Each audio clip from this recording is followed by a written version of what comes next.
পর্দা কিংবা বাস্তবে ডিনো মোরিয়া ও বিপাশা বসুর রসায়ন সবসময় আলোচনা ছিল।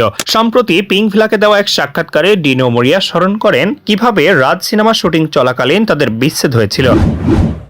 এই পরিবর্তন মেনে নিতে খুবই কষ্ট পেয়েছিলেন। ডিনো মোরিয়া আরও জানান কিভাবে তারা সম্পর্ক শেষ হওয়ার পর প্রাথমিক দ্বিধা কাটিয়ে উঠেছিলেন এবং পরবর্তীতে সেরা বন্ধু হয়ে উঠেছিলেন। অভিনেতা বলেন, রাজের সময় যখন আমাদের ব্রেকআপ হচ্ছিল তখন মূলত আমি বিপাশার সঙ্গে সম্পর্ক শেষ করছিলাম, কারণ আমাদের মধ্যে কিছু সমস্যা ছিল, তাই ওর জন্য এটা খুব কঠিন ছিল। আমি প্রতিদিন সেটে ওকে দেখতাম, ও খুব আপসেট ছিল। যাকে এত ভালোবাসতাম তার এমন অবস্থা থাকতে দেখা সত্যি খুব কঠিন ছিল।